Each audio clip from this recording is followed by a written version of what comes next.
Pigilan ang pananakit ng balikat agad. Huwag kang maghintay hanggang sa lalo pang sumakit at dumami ang problema mo. Gawin mo na ang nararapat. Gagawin natin ang dalawang importanteng ehersisyo para gumaan agad ang pakiramdam. Kailangan mo lang ipagpatuloy ito. Simulan nating sa una. Humiga ka sa iyong banig o sa sahig na medyo malambot.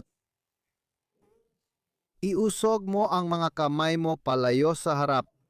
Ilagay ang mga kamay na magkadikit ang hilalaki.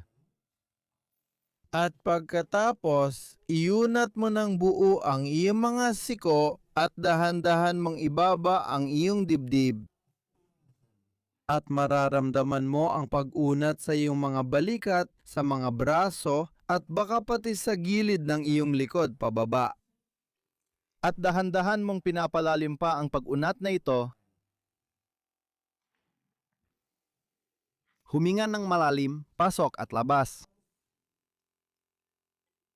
At mapapansin mong mas lumalalim pa ito. Pero maglagay ka ng limitasyon sa tindi dahil mas sumasakit na ito. Habang lumalalim ang pag-unat, Huminto kung saan mo ito nararamdaman. ito ay kasalukuyang isang komportableng sakit pa. Pero kung lalampas pa roon, hindi na ito magiging komportable. Eksakto sa puntong yon, katitigil at maghihintay. At mapapansin mo na unti-unti itong humuhupa. Bakit ito humuhupa? Dahil bumibigay ang kalamnan at fascia, makakapasok ka ulit ng kaunti. Kailangan muna nating pahabain ang mga masyadong maikli sa paligid ng iyong kasukasuan ng balikat. Kailangan nating pahabain yon at ginagawa natin ito sa pamamagitan ng pag-unat na ito.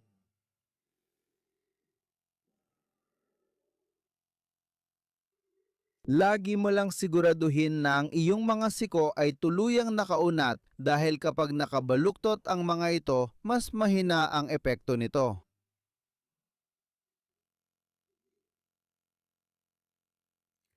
At pagkatapos, magsisimula tayo at itutulak natin pababa gamit ang parehong kamay. Maglalagay tayo ngayon ng lakas sa pag-unat na ito, kaya ang mga kalamnan na nakaunat na yon ay sasanayin pa gamit ang lakas. Dapat maging malambot at malakas ang mga kalamnan, kaya isinama na agad ang pagpapalakas sa mga ehersisyo ng pag-unat na ito. Itulak mo ng maayos laban sa sahig, mag-relax ka at pumasok ka pa ng mas malalim. At itulak mo ulit ng madiin laban sa sahig. Pwede mong idiin ng todo hanggat kaya mo. Mas malakas ang puwersa, mas magandang epekto nito. Kasabay nito, tataas ang daloy ng dugo at metabolismo mo, kaya gagaan at sasarap ang pakiramdam ng balikat mo. At ulitin mo lang, idiin mo ulit laban sa sahig, tapos bitawan mo at ipagpatuloy mo papasok sa... At pagkatapos, dahan-dahan kang lalabas ulit. Kung unang beses mo ito ginagawa, dahan-dahan lang gumalaw pagkatapos mag-unat. Pagkatapos, tumayo ka o pumunta sa mga sakong. Tulad ng ginagawa ko, iunat ang braso sa harap at hilahin ng malakas paatras. Aktibong pag-unat ang tawag dyan kapag hinila mo ng malakas paatras. Ngayon, gagawa tayo ng bagong mga programa ng galaw sa utak, baka mga tipo utak mo. Baka maramdaman mo ito ng maganda, nakakatuwang gawin, hilahin mo ng maayos paatras at ibalik ulit pababa. Dama mo ba ang balikat mo? Baka mas maganda na ang pakiramdam. At ngayon, gagawa pa tayo ng dagdag. Umupo ka ulit. Ilagay mo ang mga kamay mo sa likod. Hayaan mong tuwid ang mga braso mo. Ituwid mo ang dibdib mo, buksan mo ang dibdib mo. At pagkatapos, maglakad ka gamit ang iyong puwitan mula kanan at kaliwa, palayo ng palayo sa mga kamay mo at mapapansin mong mas lalo pang humihigpit ang pag-unat sa balikat mo.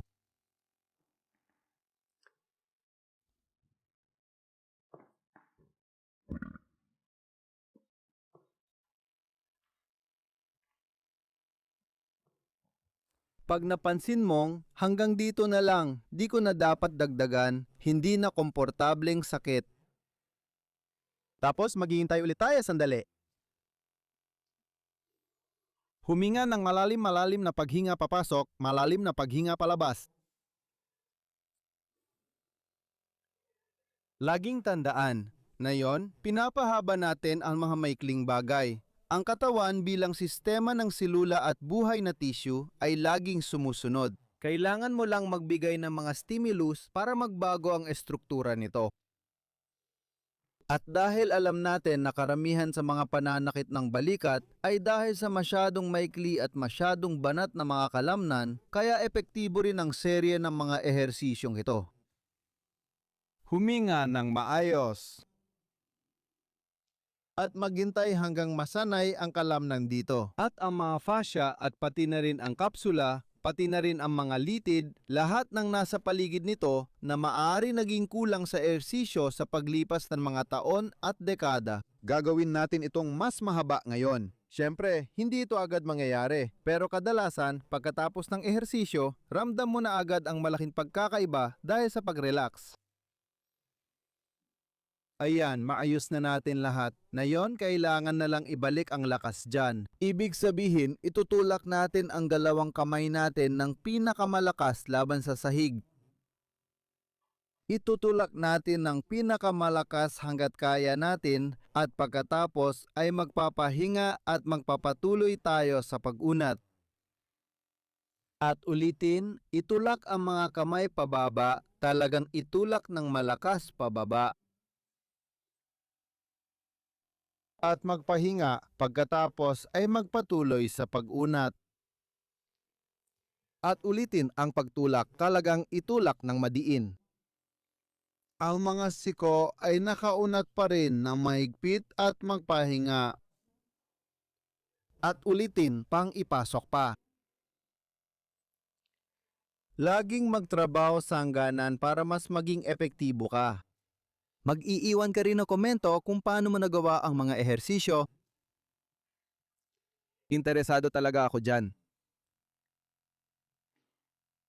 At pagkatapos, dahan-dahan kang pumunta sa harap, igalaw ang mga kamay mo papalapit at gawing aktibo ulit ang mga braso mo paatras, itaas mo ng mataas hanggat maari. Pagbutihin mo, gawing aktibo ulit na yon. Sumulat ng mga programa, iprogramang utak, hayaang mag-usap ang mga kalamnan kung paano pinakamainam gamitin ang kasukasuan ng balikat at pagkatapos ay mag-relax ulit. Na yon, ramdam mo ba kung gaano kaluwag na ang lahat? Makakakuha ka pa ng higit pang ehersisyo at impormasyon tungkol sa balikat sa aming libreng Aking Gabay sa Balikat. Makukuha mo ito sa pag-click ng link sa unang komento sa ilalim ng video at pwede mo na itong i-download.